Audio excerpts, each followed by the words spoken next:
Well, hello again, everybody. Pearlo Wisdom here from R&J Media Sports, as it is right now. I'm going to be doing the show for R&J Media, and you'll be able to check it out.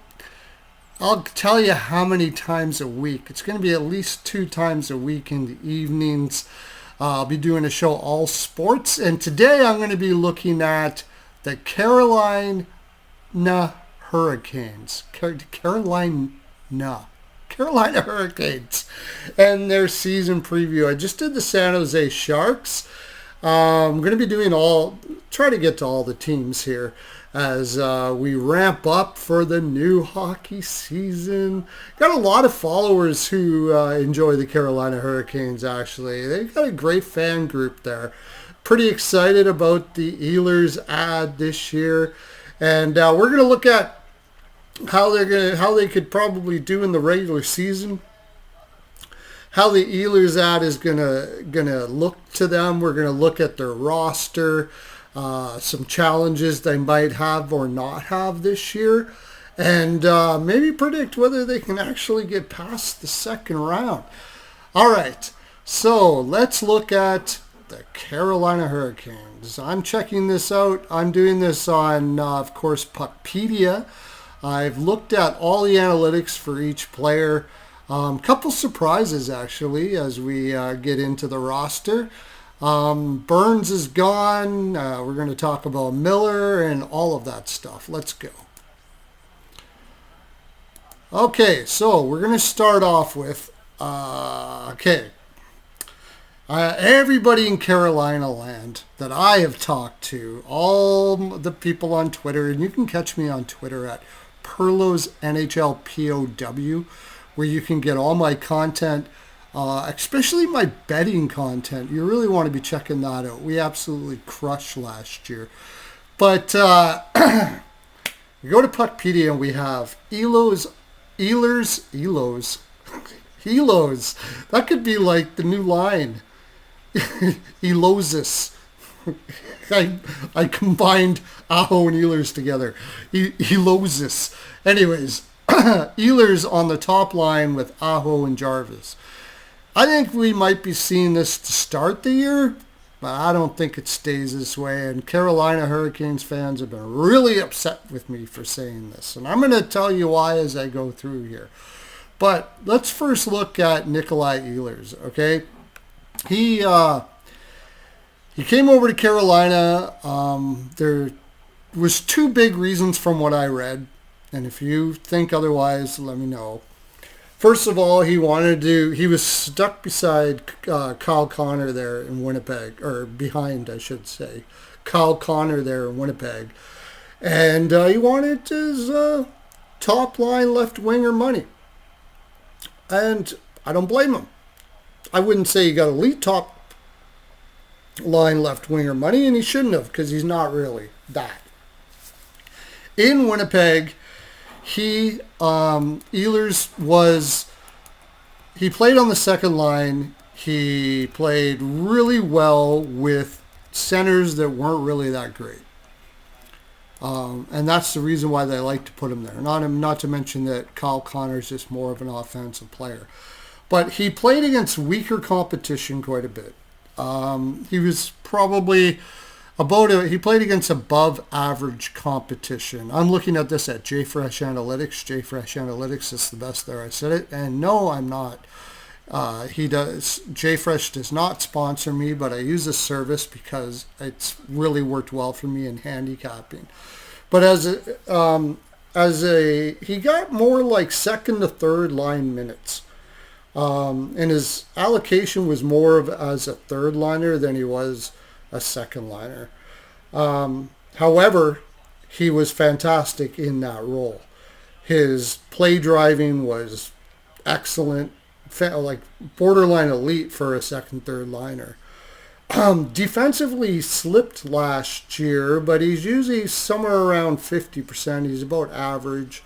That's going to help him there in Carolina for sure. He's really good at drawing penalties because of his skating. He's a high shooting player. What I mean by that is a high volume shooter. We know Carolina knows all about their high volume shooting, don't they? They have a system that shoots from everywhere pretty much. And I'll get into that as we continue talking here. But he's got a great shot. He's a good finisher. He's a good playmaker too. Underrated playmaker. That's something that you have to, a lot of people don't give him much love for. But he is well above average playmaker. But like I said, he didn't play much against strong competition while he was in Winnipeg. They usually utilized his offensive skills against more of the weaker competition on the ice if they could. And Connor and Scheifele more took the top end type talent. Now, that being said, he's going to get his first chance possibly to be able to play against higher competition for two reasons. One reason is because Brind'Amour rolls the lines quite a bit. And he doesn't really do matchups as much as most coaches. He tries to keep everybody's legs fresh, and he tries to do quick lineup changes. In doing so, he doesn't really try to play one line against the other. The only way that's different is Aho gets more elite players to play against, and so does Jarvis. Both of those guys are usually up against the elite on the other team, but everybody gets their chance at it, and Ehlers is going to get his chance at it too. So with that in mind, do I think Ehlers is going to get more points or less points this year? I actually think he likely will get less points this year than he did in Winnipeg, or about the same. He is going to get more of a chance to play with Aho, but okay, I said I don't think it's going to stay that way. I don't need to talk about Aho too much. Extremely good player. I think if he played on most other teams, he'd probably be a 90, 95 point guy. Seth Jarvis, borderline Selke level two-way forward that can score. Just beautiful player. Absolutely beautiful player. Love him, love him, love him. And I imagine he will play with Aho, and Brind'Amour will do what he often does, and if he really wants to shut down a line, he'll put him down with Stahl and, possibly Hall or whoever he might want to put there. But this is the reason why I think that Ehlers won't be on that top line as much. And that doesn't mean it's going to take down his minutes. You can do this, and he can still get minutes. And the main reason why is he didn't play a lot of power play time in Winnipeg. He didn't play top-end power play time. On Carolina, I think he's going to get a lot more power play time. But Puckpedia has this as Svechnikov, Kokiniemi, and Stankoven as your second line. I'm sorry, that's just not good enough. I love Stankoven. He is, he's going to be a very, very good player. He's pretty good as it is right now. But he's not great yet. He's got a lot of tools, but he's still growing and learning the game. One thing about Stankoven, his finishing analytics, 1%. For a team that has a problem scoring, mostly because of the system that they play and the way they play in their offense, that's not a good thing. That's probably why Ehlers was brought in. But Kokiniemi, I'm sorry, man. The guy is a fourth liner. For the most part. Yeah, I would play him mostly on the fourth line. He's about average defensively. He gets deployed in a very sheltered role on the second line. And if you're going to play Andrei Svechnikov on the left side, and by the way, what's happened to Svechnikov as far as defensive play is concerned? I don't know if Brind'Amour is telling him to fly the zone and just focus on his offense or whatever he is, but he is dipped down crazy, which is why I think Svechnikov should play with Aho and Jarvis. He can score on that line. Aho and Jarvis can make up for his whatever's going on with him, because he used to be very good and now he hasn't been great. If you guys know out there, Carolina fans, what happened to him here, because he has dipped down to almost nothing. I can only imagine that I would hope that Brindamore has just basically said, we need your offense more than your defense. Fly the zone, and we'll let your other guys on the line take care of the either man-on-man system, which is what they normally play, or the zone. So that's all I can think of. And if that's the case, I think he has to play with Aho and Jarvis. He can't play with Kotkaniemi. No way. No chance.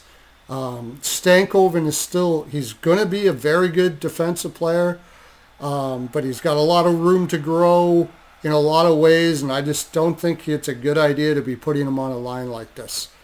I think he needs a little more of veteran presence that's going to play a better two-way game like Ehlers on there.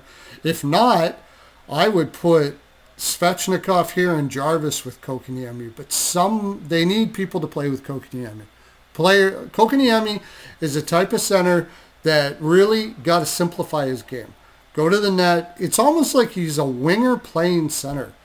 Go to the net.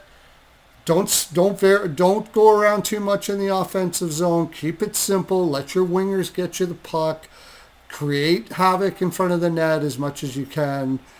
Stay high in the slot for shots, stuff like that. He's not a guy that can do what a normal second-line center is supposed to be able to do, and I think he needs to be propped up with his wingers. So either you play Jarvis with Kotkaniemi and Svech, or you play Ehlers with Kotkaniemi and Stankoven, as far as I'm concerned. You got to mix it up until you get a second-line center there, because you don't have one. Next line, Hall, Stahl, and Blake. Stahl is, of course, the anchor defensively on that line. He's an absolute beast, no doubt about it, even at 37 years old. His offense is starting to fade, but he's still very good. Taylor Hall, he's not too bad. He's one of those can-do-everything guys now at this stage of his career. Not spectacular in any one place, but still a good player, and playing with Stahl, I think that's fine. Jackson Blake, I love the kid at 22 years old. By the way, Stankoven too. I mean, it's not that I don't think these are going to be great players. They got all the tools. But Jackson Blake is still growing into his game. He's still got a lot to learn, and I think playing with Stahl is a perfect place for him here as he gets to lean on Jordan Stahl's experience and be able to talk to him a lot about how to become better as a player. I think it's a good spot. Now you got Jordan Martinook on the fourth line, which he can play third. He's so underrated. It's crazy. He's a very, very good third line winger. Putting him on the fourth line is just kind of an embarrassment of riches with their depth here.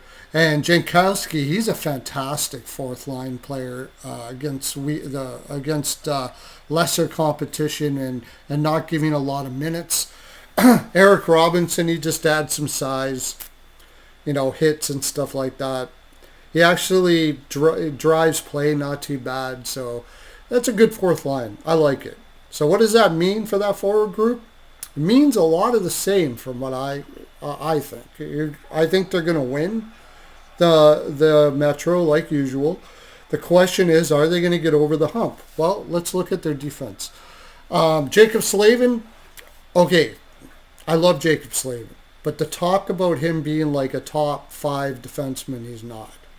He's extremely good. People will say, well, look how good he was in the Four Nations. Okay, it's a bubble tournament, and don't get me wrong, I love him, but he's not upper elite defenseman. He is extremely good defensively. I would love him on my team, no doubt about that, but he's not. He plays top LD on Carolina, and that's fine. Jalen Chatfield, I've heard lots of talk about, is he really a second pair RD? Yes, he is. He is. He probably shouldn't be playing this high, but when you got as deep of a team as they do on defense, those two are more than suffice, especially with the system that Brindamore plays. They get a lot of help from their forwards. So, and that's very important. So important. So many teams, there's a lot of teams that we're going to be talking to where their players are actually a lot better than they're given credit for, but they're in a rough situation because their forwards play like crap. But this isn't the case with Carolina. Keandre Miller, this was a wonderful pickup. I'm telling you, you guys are going to love this guy. He was in a rough situation in New York last year. There was just, energy was poor. It was toxic, everything. And yes, he didn't have a great year. But before that, he was trending well up. And I think he is an above average number one defenseman. Number one defenseman. Top pair defenseman. Slavin is above average. Top pair defenseman too. Well above average. I would say Slavin's better than Keandre Miller right now. Give him a couple years though, Noah. I really love this guy. Great skater. He's not going to bring a ton of offense, but he can still get you 27 to 35 points. He can do a lot of things. And with Carolina having such strong penalty killers, they got a ton. Martinook, Jarvis, Aho, Stankoven will probably be really good. He's very good in the penalty kill. Slavin is like an elite penalty killer. So he's going to have a lot of protection where he didn't really have that in New York. And he had a lot of weight on his shoulders playing against a team of forwards that were absolutely clueless as far as three-zone defensive play. So this is going to be like a kid in a candy store for Keandre Miller. And he's going to look really good. Sean Walker, I love his shot. I always take him for shots. I made a lot of money taking Sean Walker over shots last year. They used to give you like 1.5 shots, and he would go over it fairly regularly. He's got a big shot. He can drive play. Not spectacular defensively, but in this slot with Keandre Miller, it's pretty reasonable, that's for sure. Shane Gostisbehere, I love the way Brendan Moore used Gostisbehere last year. He played very protected minutes, put him out against weaker competition as much as he possibly could, and he did very well at that. For a third pair guy that can play on the power play at $3.2 million, I think it works out fine. And then, of course, Alexander Nikishin. And will he be... I've heard lots of things like he's going to get 50 points next year and all that. It's not likely. It's not likely. It's actually not likely that Nikishin gets those kind of points in his career. He's more of a steady two-way defender, probably somewhere in the 30 to 40 point mark on a regular basis. But he's a stud. He's very good. Is he going to be that this year? I think he probably takes Sean Walker's spot, and Walker plays down with Ghost here. But we'll see. And Brendan Moore and Carolina Hurricanes generally like to take things slow. As you can tell, he's 24 years old, and he's basically just having his first full year here. He played in the KHL quite a bit. He never had those points totals that people are saying that he's going to have in the NHL in the KHL. He's never been an enormous point producer, but he's a good point producer, and he's solid. He skates well. He skates the puck out well. He's smart. He's just a solid defenseman. He could definitely be a top pairing defenseman. Not this year, but definitely down the road, you're looking at a top pairing defenseman here. And then you have Frederik Andersen and Pyotr Kochetkov. If Andersen stays healthy, he's fantastic. If he's not, he's not. And that's just the way it is. And Kochetkov has a lot to prove this year. He's only 26 years old. He's got all the tools, but he seems to have confidence issues, and then sometimes he looks really good. So he's got a ways to go. The good thing for both of the goaltenders is the Brendan Moore system. And now I want to talk about Brendan Moore's system. Okay, Brendan Moore's system is a very hard system to play. It's extremely difficult. It's also extremely effective to get a team like this that is mostly filled of second, third line guys who, as a whole, if you were to take these players and play under a lot of systems out there, they probably don't do as good. And I know people don't like it. they'll say, oh, it's because of Brendan Moore's system. If they didn't play like that, they would score a lot of more goals and they would blah, blah, blah, blah, blah. But the honestly is, and it's true in some ways, that is true. In the offensive zone, he plays much like a guy that used to be a coach and won a cup, Dwayne Sutter. Shots were put in places where you knew you could win the puck if the goalie stopped it. That's how he plays. The problem with that system, they shoot from everywhere. You get to the front of the net. It's a very simple system that allows you to be able to get back and in position into your spots if things go awry. And it works really well. I agree with most of with Carolina Hurricanes out there. I would like to see Brindy give them a little more freedom to be able to create in the offensive zone and make some dekes, make some passes, make a few quicker passes across the ice instead of just shooting from everywhere. I really think it's got to a point where they could start doing that. The question is, do they have a team to do that? And that's up to you to think. But I get it. It's going to get you. It's going to get you in the playoffs, though. That system is going to get you in the playoffs. It takes a lot of physical energy there, and that's the other thing too. This man-on-man, most of the time system takes a lot of physical energy in the regular season, and quite often, I mean, everybody on your team has got to be like a machine. And come playoff time, it's hard, man. It's really difficult system to be able to have the energy you need to push yourself through in the playoffs. And I don't know what the answer is, to tell you the honest truth. I think he needs to go more hybrid.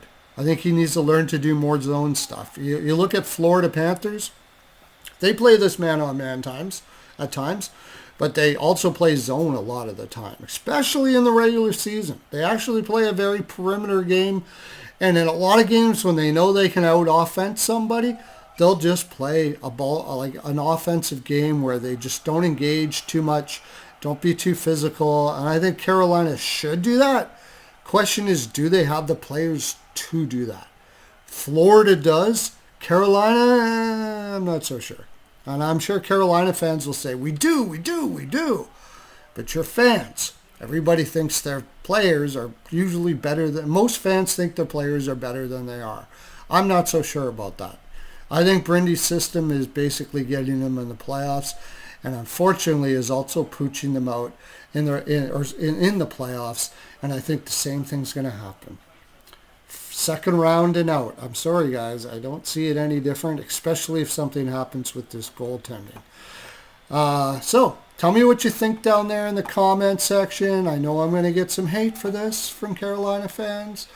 I know I am because I already got it when I commented on Twitter. That's my full 42. Have a great day, everybody. Okay.